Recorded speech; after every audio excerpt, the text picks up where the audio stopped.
اعوذ باللہ من الشیطان الرجیم بسم اللہ الرحمن الرحیم رب اشرح لی صدری ویسر لی امری واحلل عقدۃ من لسانی یفقہوا قولی رب یسر ولا تعسر وتمم بالخیر آمین یا رب العالمین۔ تفتح ثلاثی مجرد ابواب ہم نے پڑھے ہوئے ہیں، 6 ابواب ہیں جی۔ کون کون سے ابواب ہیں؟ ان بابوں کے نام آپ کے علم میں ہونے چاہیے۔ باب فا سنتے ہی فتح یفتح، باب ضاد ضرب یضرب، باب نون نصر ینصر، باب سین سمع یسمع، باب ہا حسب یحسب، اور باب کاف کرم یکرم۔ 6 ابواب ہیں ثلاثی مجرد کے، اور میں آپ کو بتا چکا ہوں کہ انہیں ابواب کیوں کہا جاتا ہے۔ یہ اصل میں ماضی اور مضارع کے کمبینیشن سے ہوتے ہیں کہ کسی بھی مادے کو آپ نے ماضی کی کس ڈائی سے استعمال کرنا ہے اور مضارع کی کس ڈائی سے استعمال کرنا ہے۔ اگر ہم ڈائز کو سامنے رکھیں تو ماضی کی 3 ڈائز ہمارے سامنے آئی تھیں، فعل، فاعل اور فاعل۔ اسی طرح مضارع کی بھی 3 ڈائز آئی تھیں، یفعل، یفعل اور یفعل۔ اس کے بعد ہم نے جب فعل مجہول پڑھا تو فعل مجہول کی بھی 2 ڈائز ہمارے سامنے آئیں، ایک ماضی مجہول کی ڈائی اور ایک مضارع مجہول کی ڈائی۔ تو ماضی مجہول کی جو ڈائی ہمارے سامنے آئی تھی وہ تھی جی فعل، فعل۔ اب یہ دیکھیں وہ فعل، فاعل، فاعل سے مختلف ہے، ٹھیک ہے نا۔ اور مضارع مجہول کی ڈائی بنی تھی یفعل۔ اب یہ مختلف ہے یفعل، یفعل اور یفعل سے، یعنی آپ دیکھیں علامت مضارع ہی پیش والی آ رہی ہے، صحیح ہے نا۔ تو اب ذرا تھوڑا سا غور کریں، یہ یفعل تفتح سے ملتا جلتا ہے کہ نہیں ہے؟ یعنی اگر میں یفعل کی جگہ پر تفعل کر دوں تو وہی لفظ بن جائے گا۔ تو گویا پیسو وائس کی ڈائی ہے۔ فاتح مادہ، میں سارے الفاظ اس کے سامنے اس سے جو بنتے ہیں وہ آپ کے سامنے لکھتا ہوں جی۔ فا، تا اور ہا، یہ ہمارا مادہ ہے جی۔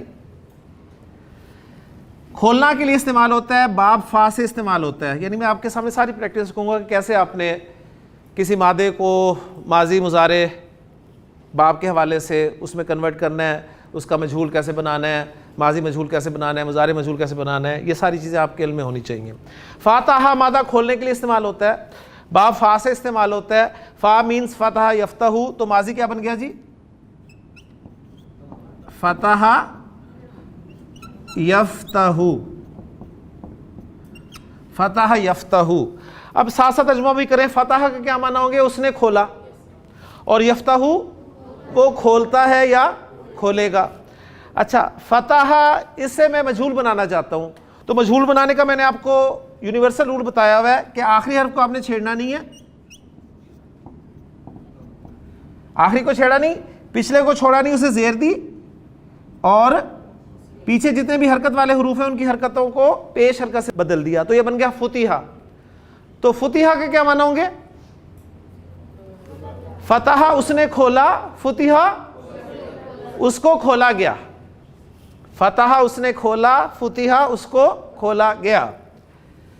یفتح ہوا فعل مضارع ہے، اس سے ہم مجہول بنانا چاہتے ہیں، تو اس میں جو فارمولہ تھا یونیورسل وہ یہ تھا کہ آخری کو چھیڑنا نہیں ہے، پچھلے کو چھوڑنا نہیں، اس میں زبر لگانی ہے، لگی تھی لیکن مٹا کے لگائی آپ نے تاکہ پتہ چلے کہ رول اپلائی ہوا ہے۔ اور تیسرا سٹیپ علامت مضارع اس کو پیش سے بدل دینا ہے، تو یہ بن گیا جی آپ کا یفتح۔ تو فتح یفتح، یفتح وہ کھولتا ہے یا کھولے گا، اور یفتح اسے کھولا جاتا ہے یا اسے کھولا جائے گا۔ یفتح مذکر کے لیے اور تفتح کس کے لیے ہوگا؟ مؤنث کے لیے۔ یعنی یفتح اس مذکر کو کھولا جاتا ہے یا کھولا جائے گا، اور تفتح اس مؤنث کو کھولا جاتا ہے یا کھولا جائے گا۔ اب ہم دیکھتے ہیں جی، ہمیں حدیث میں پہلا لفظ ملا جی تفتح، تو ہم نے پہچان لیا اچھا یہ فعل مجہول ہے اور چوتھا سیغہ ہے، 1 2 3 4 چوتھا سیغہ ہے۔ تو گویا کوئی مونس چیز ہے جس کے کھولے جانے کی بات کی جا رہی ہوگی. تو آگے میں الفاظ بولتا ہوں تو آپ نے پہچاننا ہے کہ وہ مونس چیز کیا ہے. آپ سب نے فرمایا کہ تفتح ابواب الجنتی.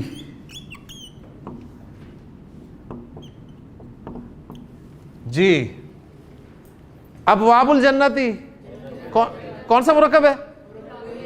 مرکب اضافی. ماشاءاللہ. مرکب اضافی میں کون کون سے اجزاء ہوتے ہیں؟ مضاف اور مضاف الیہ. مضاف کون ہے؟ ابواب. اور مضاف الیہ الجنہ. اچھا اب مجھے بتائیں کہ ابواب الجنتی تفتح کے لیے کیا بن رہا ہے جملے میں؟ خبر مبتدا کے بعد ہوتی ہے اور جملہ اسمیہ میں آتی ہے. نائب فاعل.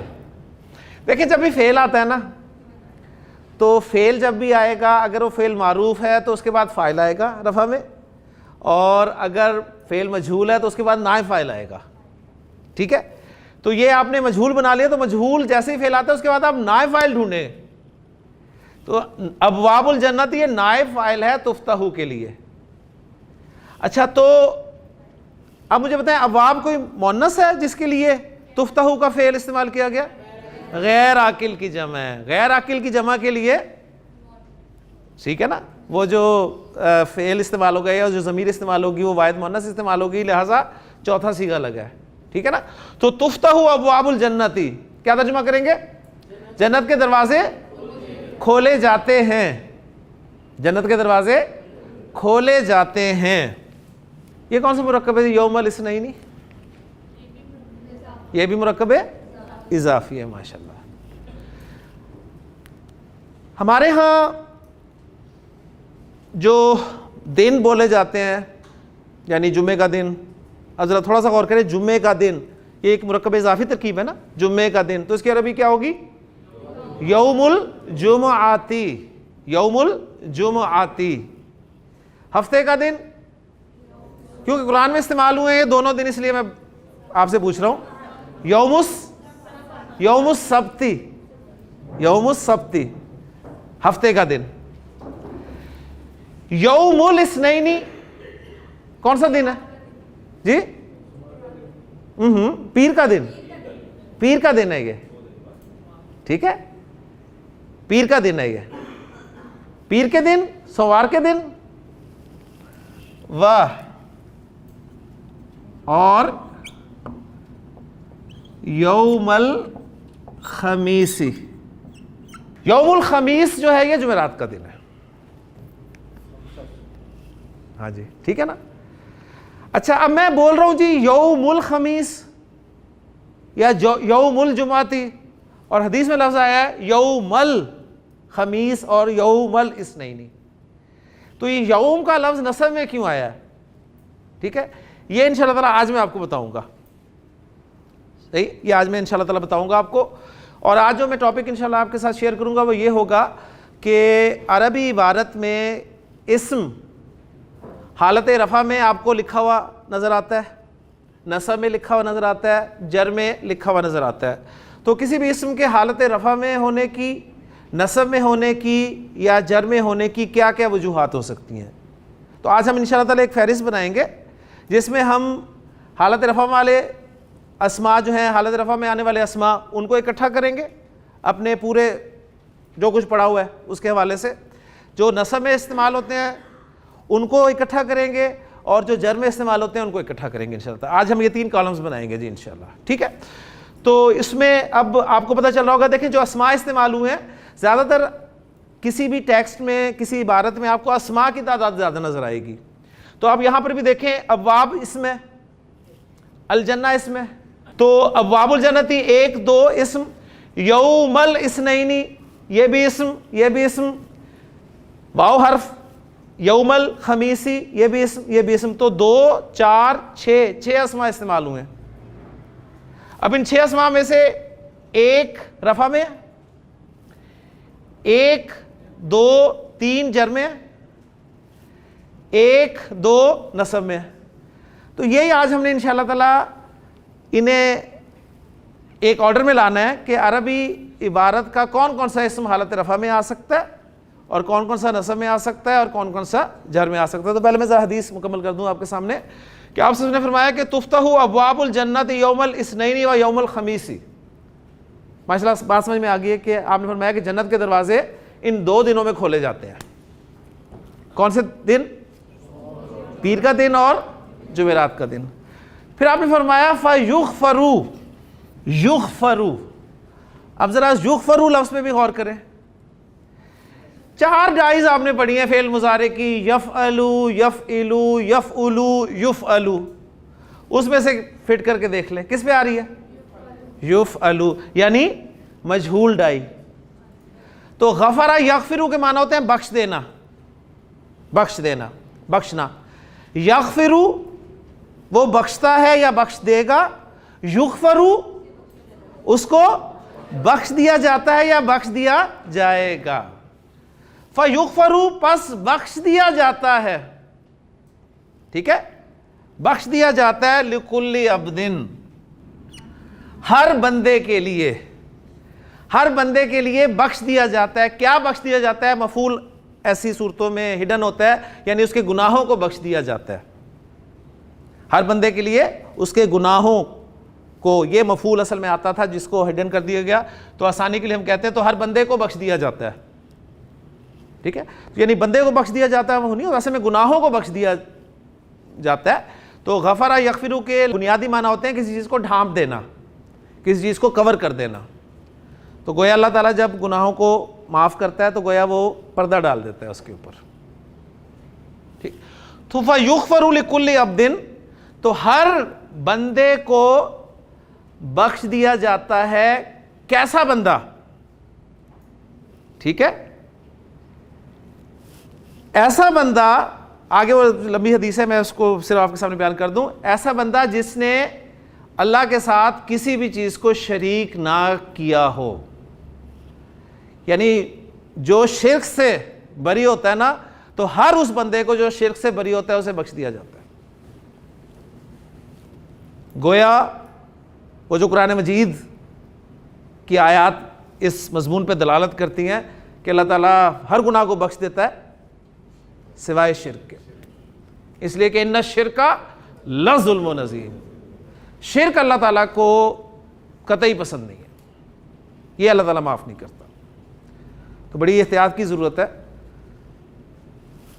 تو فَيُغْفَرُوا لِكُلِّ عَبْدٍ تو ہر بندے کو بخش دیا جاتا ہے. کون سا بندہ؟ جس نے اللہ کے ساتھ کسی بھی چیز کو شریک نہیں کیا ہو، الا سوائے.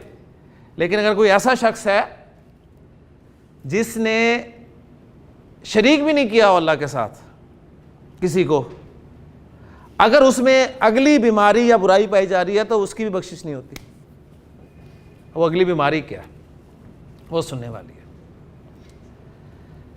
الا رجلن سوائے اس شخص کے کہ کانت بینہ و بین اخیہ شحناء، ایسا شخص جس کے اور اس کے بھائی کے درمیان ناراضگی ہو.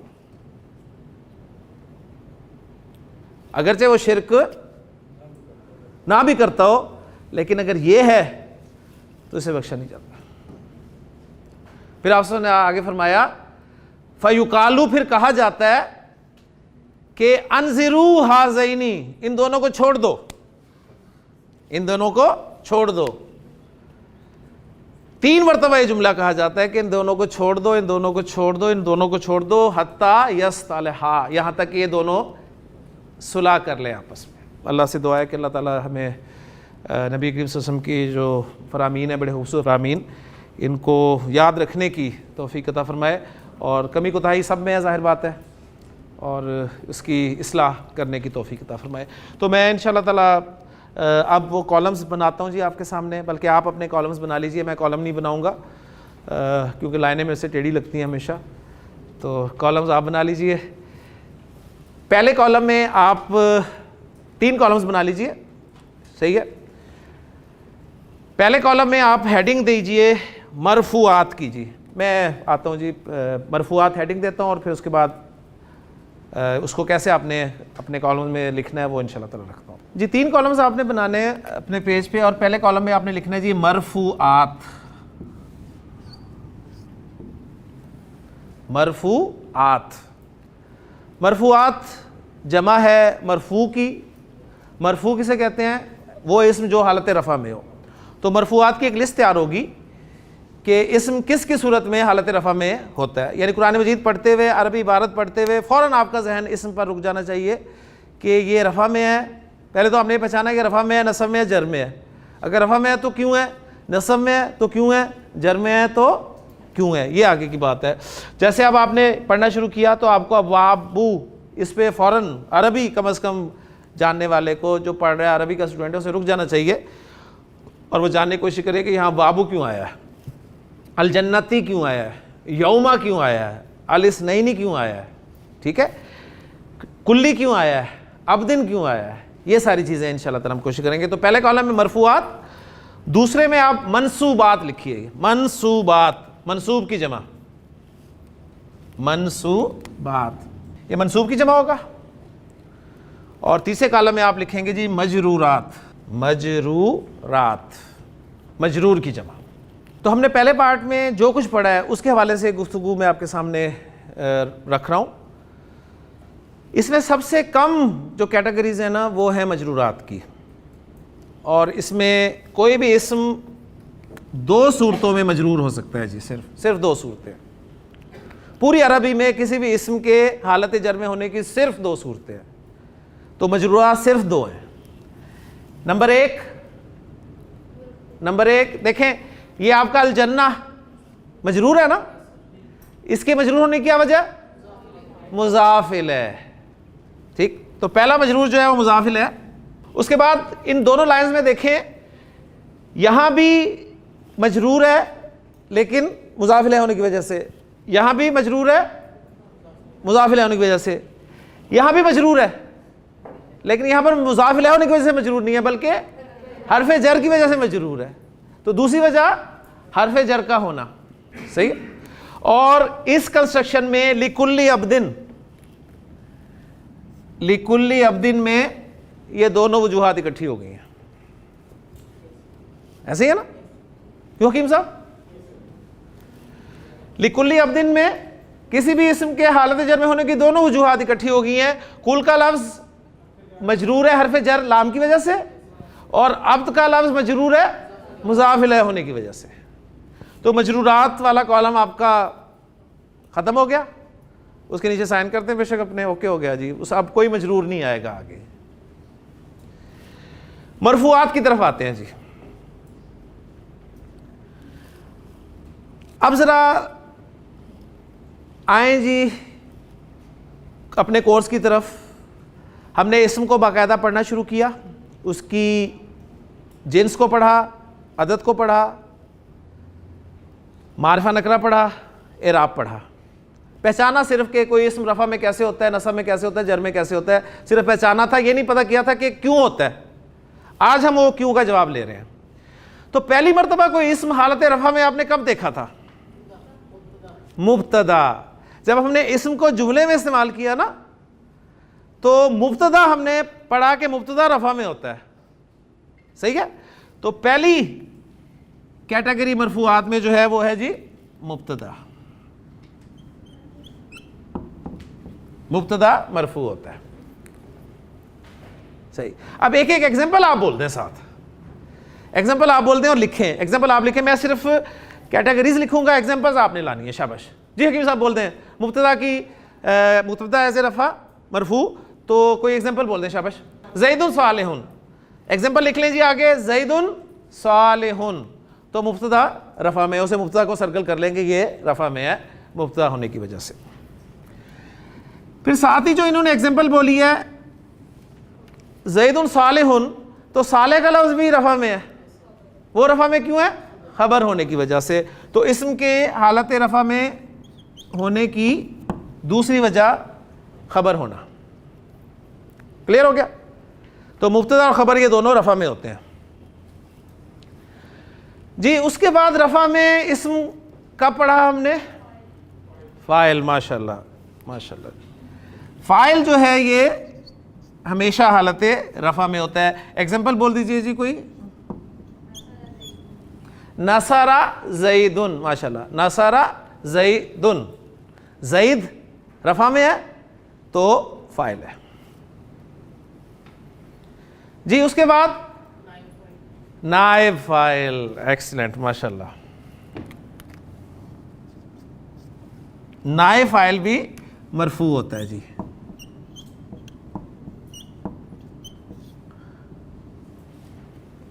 اس کی ایگزامپل نصر زیدن، تاکہ آپ کو پتہ چلے زید کا لفظ 4 جملوں میں استعمال ہوا ہے. کہیں وہ مبتدا ہے، کہیں وہ فاعل ہے، کہیں وہ نائب فاعل ہے. اور زید کو میں خبر کے طور پہ بھی لا سکتا ہوں. جملہ زید کو میں خبر کے طور پہ لاؤں، ٹھیک ہے. ھذا زیدن، ھذا زیدن، ھذا مبتدا زیدن خبر. تو دیکھیں ایک زید کا لفظ ہے، 4 جملوں میں رفع میں نظر آ رہا ہے. میں لکھتا ہوں جی تاکہ ذرا آپ کو تسلی بھی ہو جائے. میں نے کہا جی زیدن صالح، ھذا زیدن نصر زیدن نصر زیدن. زید کا لفظ 4 جملوں میں 4 مرتبہ استعمال ہوا اور چاروں جگہ پہ وہ حالت رفع میں ہے. لیکن چاروں جگہ پر اس کے حالت رفع میں ہونے کی ایک صورت نہیں ہے، مختلف صورتیں ہیں. پہلے جملے میں وہ رفع میں کیوں ہے؟ مبتدا ہونے کی وجہ سے. دوسرے جملے میں وہ رفع میں کیوں ہے؟ خبر ہونے کی وجہ سے. تیسرے جملے میں وہ رفع میں کیوں ہے؟ فاعل ہونے کی وجہ سے. چوتھے جملے میں وہ رفع میں کیوں ہے؟ نائب فاعل ہونے کی وجہ سے. ہے زید کا لفظی. ٹھیک ہو گیا؟ کوشچن؟ پریشانی؟ کیونکہ جو بیسک ٹاپکس ہیں نا سارے پڑھ لیے ہیں آپ نے ماشاءاللہ. اب صرف ہم پہچان بھی کر لیں کہ جو پڑھا ہے اس کی اپلیکیشن تو دیکھیں کہ پہچان سکتے ہیں کہ نہیں پہچان سکتے. ہاں جی. اور کوئی رفع میں ہونے کی وجہ اسم کی؟ موٹی وجوہات یہ 4 ہی ہیں. موٹی وجوہات 4 ہی ہیں. ہاں آپ ان ڈیٹیل کچھ نکال سکتے ہیں. مثلا جب ہم نے انا داخل کیا تھا نا تو ہم نے کہا تھا کہ انا کا اسم منصوب ہوتا ہے اور انا کی خبر مرفوع ہوتی ہے. وہ اس طرح کر لیں گے تو کافی ساری بن جائیں گی وجوہات. ان کو ہم سکپ کر رہے ہیں. یعنی مین وجوہات جو اسم کی ہے نا رفع میں ہونے کی وہ ہم سامنے رکھ رہے ہیں. ٹھیک ہو گیا؟ تو جی آپ نے پوچھا کہ یہ عبدن کا لفظ مضاف الیہ کیسے ہے؟ میں نے آپ کو بتایا تھا کہ کل کا لفظ جو ہے وہ عربی زبان میں مضاف ہو کر آتا ہے. بس کل کا لفظ مضاف ہو کر آتا ہے. تو جب کل کا لفظ مضاف ہو کر آتا ہے تو اس کے بعد والا جو بھی لفظ ہوگا مضاف الیہ ہوگا. آسان سا فارمولہ. ٹھیک ہے؟ ورنہ اس کا اگر ترجمہ آپ کرنے لگے نا تو ترجمہ وہ نہیں بنتا جو مرکب اضافی کا بنتا ہے. تو یہ تھے جی مرفوعات ہمارے. اب آتے ہیں منصوبات کی طرف. تو مجرورات کتنے تھے؟ 2. مرفوعات 4. منصوبات یہ ہوں گے زیادہ. ٹھیک ہے؟ یہ ہوں گے زیادہ کیونکہ قرآن مجید میں آپ کو ہر حالت نصب میں اسم بہت دفعہ نظر آئے گا. بہت دفعہ نظر آئے گا. تو دیکھیں مرفوعات اور مجرورات کچھ بھی نہیں ہے. جتنا سلیبس میں سمجھتا ہوں کہ عربی کا ہے اس سے کہیں زیادہ سلیبس آپ اپنے تعلیمی دور میں پڑھ چکے ہیں. کیوں لیا کر سب یقین مانیں. اور وہ تو اب تک جو لوگ پڑھ رہے ہیں پڑھائی سے وابستہ ہیں وہ تبھی تک پڑھے جا رہے ہیں ختم نہیں ہو رہا. لیکن آپ دیکھیں الحمدللہ ہمارا یہ 40 دنوں میں بہت کچھ ختم ہو گیا. صحیح ہے. کچھ چیزیں رہ گئی ہیں انشاءاللہ وہ پارٹ 2 میں کریں گے. جی اب آتے ہیں جی منصوبات کی طرف. گرامر پڑھتے ہوئے ہمارا اسم سب سے پہلے حالت نصب میں کب گیا تھا جی؟ انا کی وجہ سے. جب ہم نے جملہ اسمیہ میں زور پیدا کیا تھا تو انا لگایا تھا. انا کی وجہ سے وہ نصب میں چلا گیا تھا. تو پہلی وجہ کسی اسم کے نصب میں ہونے کی اسم انا. اسم انا مینس انا کا اسم. اور ایگزامپل آگے نوٹ کروا دیں جی حکیم صاحب. ان اللہ غفور. ان اللہ غفور. ان اللہ غفور. جی اسم کے حالت نصب میں جانے کی دوسری وجہ, نہیں لائن آف جنس سے پہلے, جی مضاف نہیں, مفعول تو بہت باقی پڑھا جا کے, مفعول تو ہم نے جملہ فعلیہ میں پڑھا جا کے, اس سے پہلے اسم کو ہم 2-3 مرتبہ نصب میں اور لے جا چکے ہیں. حکیم صاحب وہ بھی آگے کی بات ہے. ماں کی خبر, جملہ اسمیہ ترتیب اگر آپ یاد رکھیں نا, یقینا جملہ اسمیہ مین, جملہ اسمیہ میں تاکید, جملہ اسمیہ کو منفی بنانا.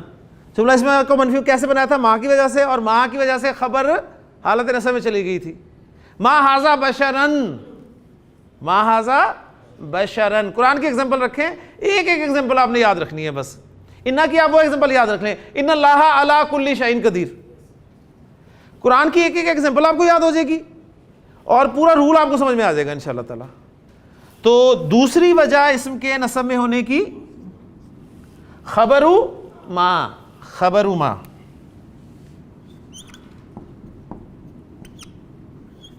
ماں کی خبر, اور آگے ایگزامپل لکھ لیں, ما ھذا بشرن. سورہ یوسف کا آگے ریفرنس دے دیں, ما ھذا بشرن. بشرن کو سرکل کریں کہ یہ ماں کی خبر ہے, اس وجہ سے نصب میں.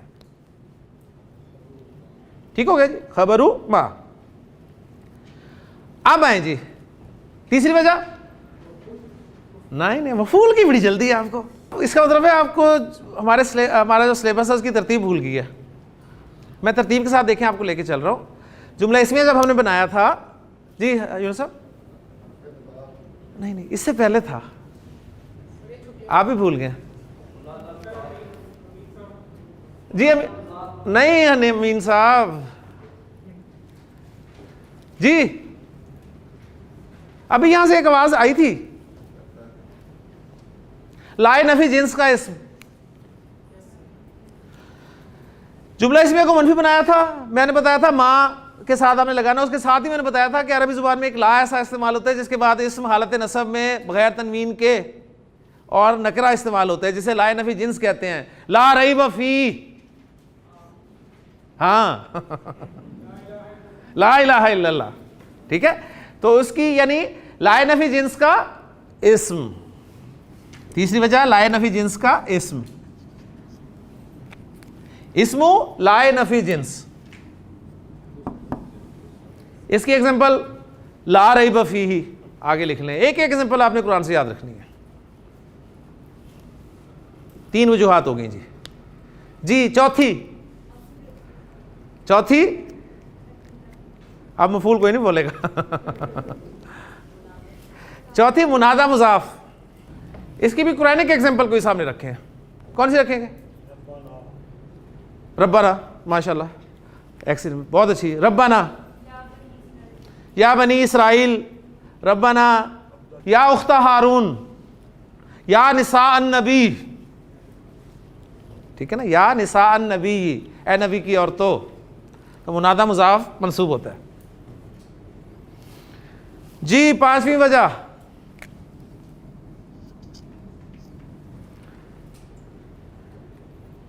لیکن جی جو 5ویں وجہ بتائے گا اس کو میری طرف سے ایک انعام ملے گا. 5ویں وجہ جو بتائے گا اسے خصوصی انعام جی انشاءاللہ تعالی, جو ہماری تقریب ہوگی اس میں انشاءاللہ تعالی. جلدی سے بس 3 گننے ہیں میں نے جی, 1 2 3. مفعول,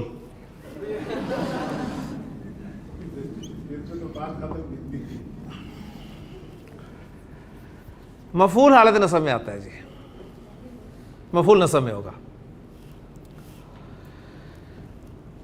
مفعول کسے کہتے ہیں؟ ایسا اسم جس پر فعل واقع ہو. مثلا خلق اللہ الانسان, اللہ نے انسان کو پیدا کیا. ضرب زید حامدن. ٹھیک, اچھا اب یہ مفعول جو ہے یہ ٹاپک تھوڑا سا ڈیٹیل طلب ہے, اس لیے کہ گرامر میں مفعول کی 5 قسمیں آتی ہیں جی، مفعول کی 5 قسمیں آتی ہیں جنہیں مفاعیل خمسہ کے نام سے پڑھایا جاتا ہے. تو آج ہم جو ٹاپک اب پڑھیں گے، ٹھیک ہے، وہ مفاعیل خمسہ ہوگا کہ مفعول کی 5 قسمیں. مفاعیل خمسہ، 5 مفعول. ہماری کلاس میں ایک مثال دیتا ہوں آپ کو مفاعیل خمسہ سمجھانے کے لیے. ہماری کلاس میں ایک لڑکا آتا ہے، اس کا نام ہے عمر، ٹھیک ہے. ہماری کلاس میں کتنے عمر ہیں جی؟ ایک ہی ہے نا، ایک ہی عمر ہے. تو جب بھی میں عمر کہتا تھا، عمر ہی بولتا تھا نا. میں نے عمر کہا اور حکیم صاحب بولے ہوں کبھی نہیں نا. تو جب میں نے عمر کہا، عمر نے جواب دیا. سپوز کریں کہ کچھ عرصے بعد ایک اور اسٹوڈنٹ کلاس میں داخل ہوا، اس کا نام بھی عمر تھا. تو اب جب بھی میں نے پوچھا عمر، تو دونوں متوجہ ہو گئے. تو اس کا حل کیا کرنا چاہیے حکیم صاحب؟ کوئی ہاں، کوئی مطلب کوئی ایسا فرق کر دینا چاہیے نام میں جس سے پتہ چل جائے کہ کون سا عمر جو ہے وہ ریکوائرڈ ہے. مثلا میں کہوں جی عمر سینئر، عمر سینئر، عمر جونیئر، یہ قید لگا دوں. عمر 1 2 صحیح، یا عمر کے والد صاحب کا نام بول دوں ساتھ، پورا نام بول دوں. تو زیادہ اچھا کون سا ہے؟ پورا نام بول دیا جائے، پورا نام بول دیا جائے. ایک کا آپ کا پورا نام عمر اشفاق، اور دوسرے عمر کا نام تھا عمر عدنان، ٹھیک ہے. اب تو میں عمر اشفاق کہوں گا تو یہ بولے گا. تو ہوا یہ کہ ابھی تک جو ہم نے مفعول پڑھا نا وہ ایک ہی تھا، لہٰذا ہم اسے مفعول کہتے رہے. جب بھی میں نے مفعول کہا، عمر ہی بولا. صحیح ہے نا. اب ہمارے آ رہے ہیں مفاعیل خمسہ، 5 مفعول آ رہے ہیں. لہٰذا ہمیں اب ہر مفعول کا پورا نام لینا پڑے گا. صحیح. تو مفاعیل خمسہ میں پہلا مفعول جو ہے، جسے آپ مفعول کہتے رہے ہیں نا، اس کا پورا نام ہے جی مفعول بہ. مفعول بہ، یہ اس کا پورا نام ہے. مفعول بہ وہ اسم جس پر فعل واقع ہو، وہ اسم جس پر فعل واقع ہو. اور ایک ایگزامپل میں آپ کے سامنے رکھتا ہوں. مثلا اس کی سمپل سی ایگزامپل تاکہ آپ کو یہ مفاعیل خمسہ سارے سمجھ میں آ جائیں. مثلا میں کہتا ہوں جی ضربت زیدن، تو میں آپ سے پوچھتا ہوں جی ضربت، اس کا ذرا انالیسس کریں. کیا انالیسس کیا ہوگا؟ ضربت فعل اور فاعل، اور زیدن اب خالی مفعول نہیں کہنا آپ نے، مفعول بہ. زیدن مفعول بہ. یہ ایگزامپل میں آپ کو دیتا ہوں اس کی. ضربتہ،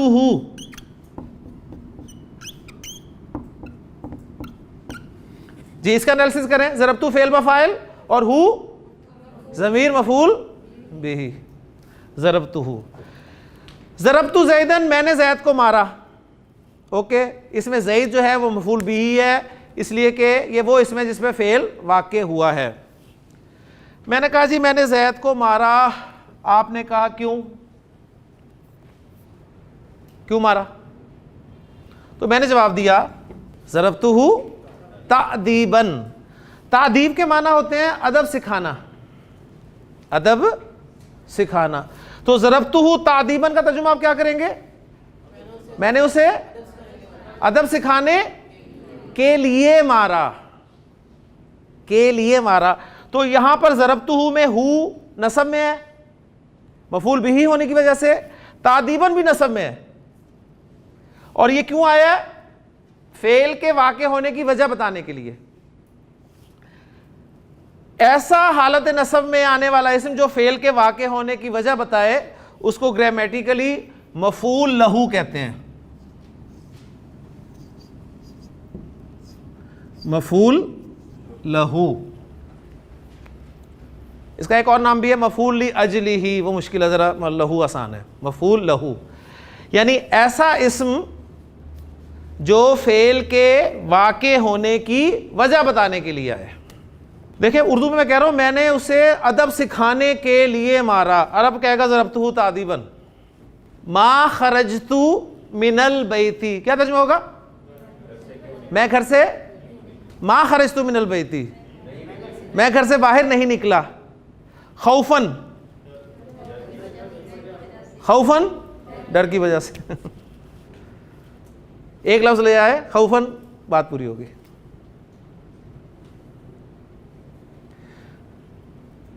اب اس کے بعد میں پورے 5 کراتا ہوں, پھر قرآن کی ایگزامپلز لاؤں گا اور پھر آپ سے پوچھوں گا یہ کون سا مفعول ہے, مفعول بہ ہے, مفعول لہو ہے, فلاں ہے, فلاں ہے, فلاں ہے.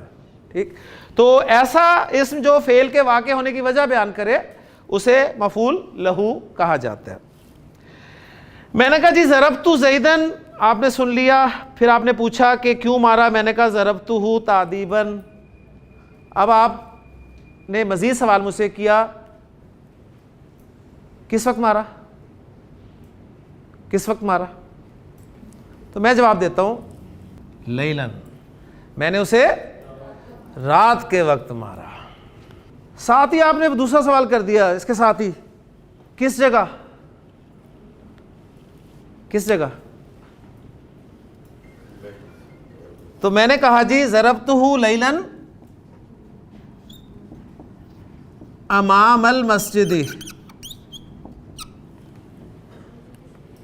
امام المسجد. میں کوئی ایویں تھا جی, کہاں مارا؟ مسجد کے سامنے. تو ضربتہ لیلن امام المسجد. اب لیلن نصب میں آیا, امام المسجد امامہ نصب میں آیا. یہ دو الفاظ کیا بتا رہے ہیں؟ فعل کے واقع ہونے کا وقت اور جگہ. ٹھیک ہے, اس کو گرامر کی اصطلاح میں کہا جاتا ہے مفعول فیہ.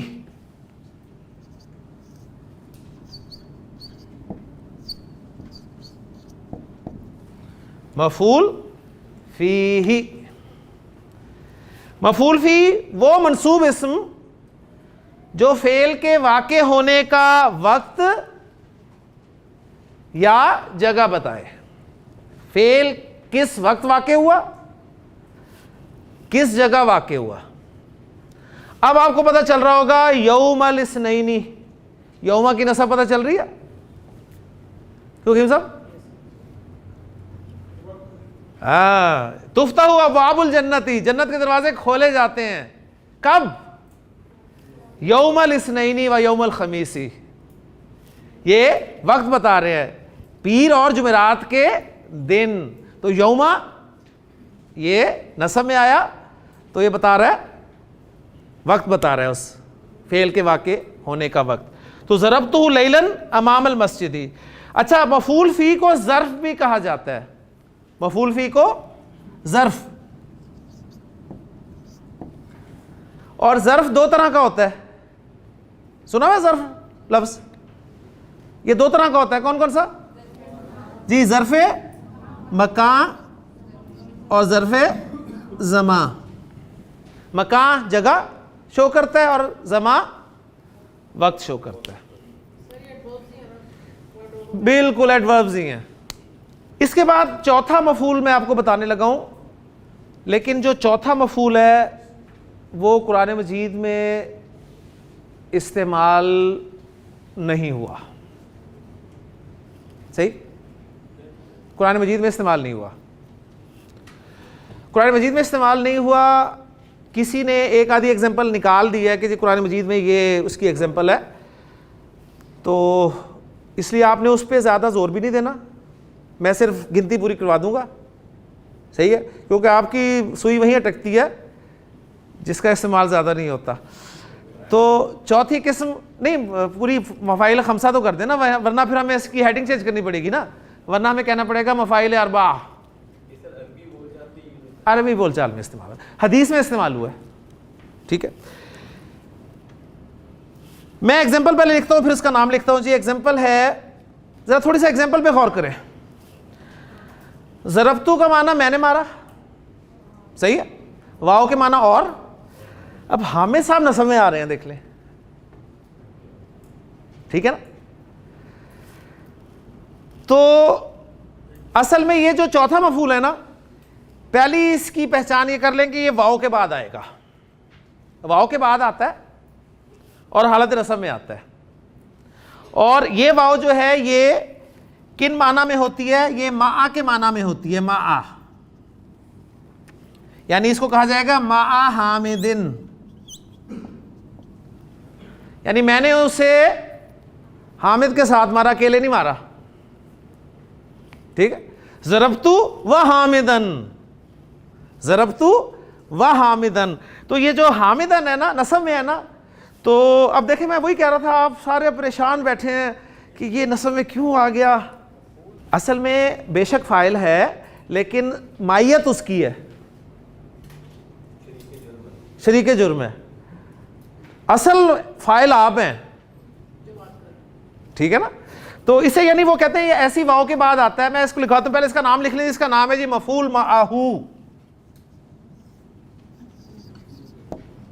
مفعول معہو. پہلے میں نے یہ جو آپ کا ہے نا ٹاپک، یہ میں نے پارٹ 2 کے لیے رکھا تھا کہ پارٹ 2 میں اسے میں لے جوں گا، لیکن پھر میں نے کہا چلیں اسے یہیں پر کر لیتے ہیں. مفعول معہو ایسا منصوب اسم جو اس واو کے بعد ہو، جو اس واو کے بعد ہو جو معا کے معنی میں ہو، جو معا کے معنی میں ہو. اس واو کو پھر واو معیہ، ٹھیک، اس واو کا الگ نام ہے، اس میں ابھی آپ نہ جائیے گا. بہرحال یہ اس واو کے بعد ہو جو معا کے معنی میں ہو. معا مین ساتھ، معا ساتھ ہے نا. تو اس 4 نمبر کو لکھ کے کاٹ دیں بے شک، ٹھیک ہے، پڑھ بھی لیا اور نہ بھی پڑھا. اب آخری آتے ہیں جی مفعول 5واں جو ہے، ایک الگ سے مفعول ہوگا اور قرآن میں بہرحال بہت استعمال ہوا ہے، اس لیے اس پہ آپ نے توجہ دینی ہے پوری. ضربتہ ضربن، ضربتہ ضربن. ذرا تھوڑا سا نوٹ کریں، یہ ضربن جو ہے یہ اسی ضربہ سے نکلا ہے، ایسے ہے نا. یعنی ضربہ کے معنی، ضربہ کے معنی اس نے مارا، یضربو وہ مارتا ہے، مارے گا، اور ضرب اس کے معنی ہوتا ہے مارنا، ٹو ہٹ، ٹھیک ہے، یا ٹو بیٹ. میں نے کہا جی ضربتہ، میں نے اسے مارا.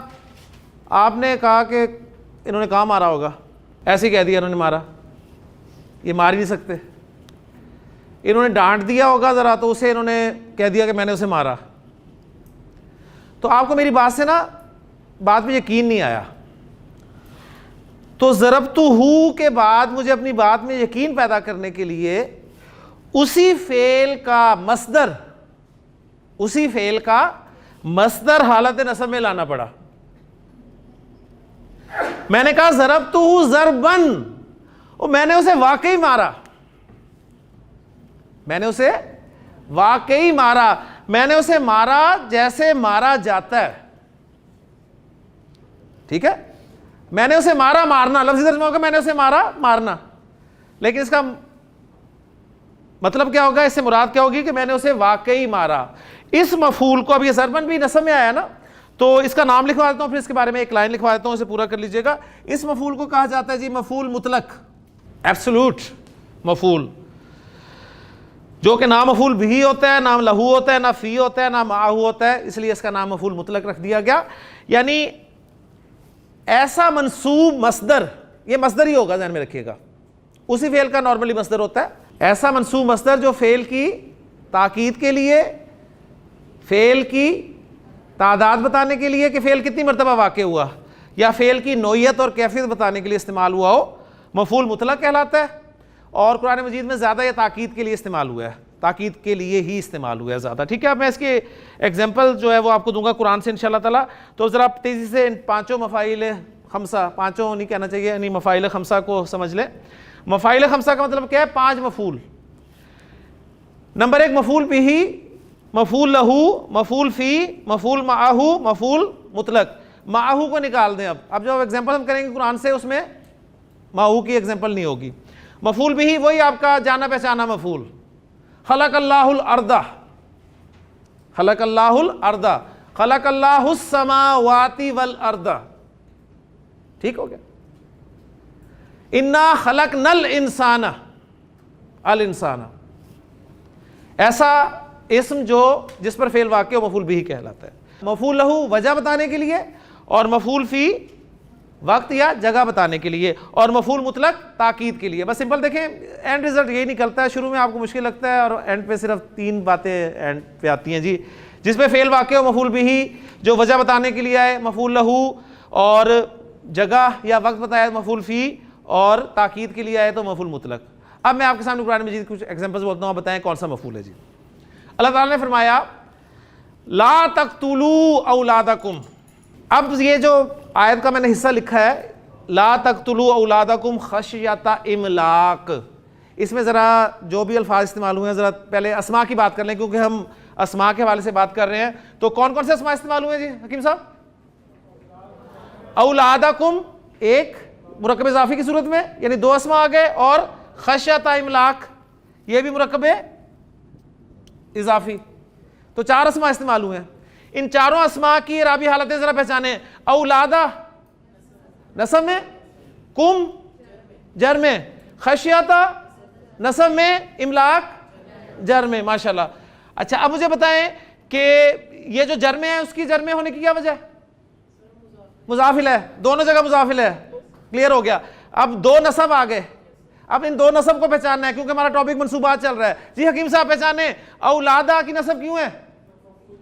مفعول بھی ہے. لا تقتلوا اولادکم، اپنی اولادوں کو قتل مت کرو، اپنی اولادوں کو قتل مت کرو. خشیۃ املاق،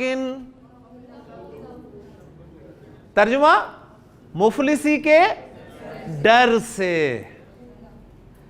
تو کیا بتا رہے ہیں یہ خشیہ؟ وجہ بتا رہے، لہذا کون سا مفعول ہوا؟ مفعول لہو. لا تقتلوا اولادکم خشیۃ املاق نحن نرزقہم، ہم انہیں رزق دیں گے، وایاکم اور تمہیں بھی تو دیتے ہیں، ہم دیں گے انہیں رزق. ٹھیک، تو یہ خشیۃ کی نصب مفعول لہو ہونے کی وجہ سے ہے. اسی طرح سورۃ البقرہ میں شروع میں آپ کو ایگزامپل مل جائے گی مفعول لہو کی. ایک ایگزامپل میں دے دوں گا، ایک پہچان کرواؤں گا، ایک دو دوں گا. تو یجعلون اصابعہم فی آذانہم حذر الموت، حذر الموت، موت کے ڈر کی وجہ سے اپنے کانوں میں انگلیاں ڈال لیتے ہیں. تو حذر الموت وہ آ گیا مفعول لہو. اچھا جی دوسری ایگزامپل، آپ سے ہم نے حضرت ابوبکر کو دعا سکھائی تھی. حضرت ابوبکر نے پوچھا کہ اللہ کے رسول میں نماز میں کون سی دعا پڑھا کروں؟ تو آپ نے دعا جو حضرت ابوبکر کو تجویز کی وہ تھی جی ظلمت نفسی ظلما کثیرا. اس میں استعمال ہونے والے حالت نصب والے اسماء کو ذرا دیکھیں کون کون سے ہوئے ہیں نصب میں؟ ظلما کثیرا، بس نفسی بھی نصب میں ہے. ظلمت میں نے ظلم کیا، نفسی اپنی جان پر، کیونکہ یا کی ڈیمانڈ کیا ہوتی ہے؟ زیر آنا نا، تو اصل میں یہ نفسہ تھا، یا کی وجہ سے نفسی ہو گیا. تو یہ مفعول بھی ہو گیا. ظلمن مفعول مطلق. ماشاءاللہ. یعنی اب ذرا تھوڑا سا اس کو محسوس کریں کہ ربی انی ظلمت نفسی ظلمن، یا اللہ میں نے واقعی اپنی جان پہ ظلم کیا، واقعی ظلم کیا. یہ کوئی ڈرامے بازی نہیں ہے، یعنی واقعی وہ احساس نہیں ہوتا جو ظلمت نفسی ظلمن، اور پھر اس ظلمن اس مفعول مطلق کیا کہ صفت بھی لائے گی کثیرن، بہت زیادہ ظلم کیا. ربی انی ظلمت نفسی ظلمن، کہ اللہ میں نے اپنی جان پر واقعی بہت ظلم کیا. اب یہ جب تک احساس نہیں ہوگا آپ کو آگے مانگے گے کیا؟ ہم تو دعائیں پڑھتے ہیں، سیدھی سی بات ہے، دعائیں مانگتے نہیں ہیں. عربی اگر سمجھ میں آ جائے نا تو پھر دعائیں مانگنے کا بھی آپ کو لطف آئے گا. اب تو ہم صرف دعائیں پڑھتے ہیں، امام صاحب دعا پڑھتے ہیں، ہم آمین آمین بولتے رہتے ہیں، پتہ کچھ نہیں ہوتا کیا مانگا کیا ہوا، فارغ. اسی طرح اللہ تعالیٰ نے فرمایا اذکروا اللہ ذکرن، اذکروا اللہ ذکرن، اللہ کو یاد کرو جیسے یاد کرنے کا حق ہے. صحیح ہے. اس کی ایگزامپل اللہ تعالیٰ نے قرآن میں فرمایا کہ کلم اللہ موسیٰ، کلم اللہ موسیٰ، اللہ نے موسیٰ سے کلام کیا، تکلیماً، کلام کرنا. اللہ نے موسیٰ سے کلام کیا جیسے کلام کیا جاتا ہے. کیونکہ ایک وہ شک پیدا ہو نا کہ اللہ تو اللہ ہے، اللہ بندوں سے کلام تو نہیں کرتا. اللہ نے تو کسی سے کلام نہیں کیا زمین پہ ہے. یہ حضرت موسیٰ علیہ السلام کی ایک آپ کہہ لیں کہ شان ہے اس حوالے سے. تو وہ جو ایک ذہن میں وہم پیدا ہوا کہ اللہ نے فرشتے کے ذریعے کلام کیا ہوگا، اس کو ایسے کہہ دیا، اس کے لیے اللہ تعالیٰ نے تکلیم کا لفظ استعمال کیا. کلم اللہ موسیٰ تکلیماً، اللہ نے موسیٰ سے واقعی کلام کیا. اللہ نے موسیٰ سے ایسے کلام کیا جیسے کلام کیا جاتا ہے، جیسے باتیں کی جاتی ہیں. تبھی تو پھر وہ علاقہ صاحب خواہش پیدا ہوئی تھی نا. باتیں ہوتی ہیں پھر خواہش پیدا ہوتی ہے آگے دیکھنے کی کہ ربی ارنی انظر الیک، اے رب مجھے اپنا آپ دکھا دے. تو اللہ تعالیٰ نے کیا فرمایا تھا کہ لن ترانی، تو مجھے موسیٰ ہرگز نہیں دیکھ سکتا. اور اس کی ایگزامپلز تو سمپل سی ہیں. حضرت نوح علیہ السلام نے رب سے شکایت کی، ربی انی دعوت قومی لیلاً و نہاراً، اے میرے رب میں نے اپنی قوم کو دعوت دی دن کے وقت بھی اور رات کے وقت بھی. اور اس کی بہترین ایگزامپل جی یہ ہے یوم الاثنین. تو حالت نصب میں اسم جب آئے گا تو اس کی بہت ساری وجوہات ہو سکتی ہیں.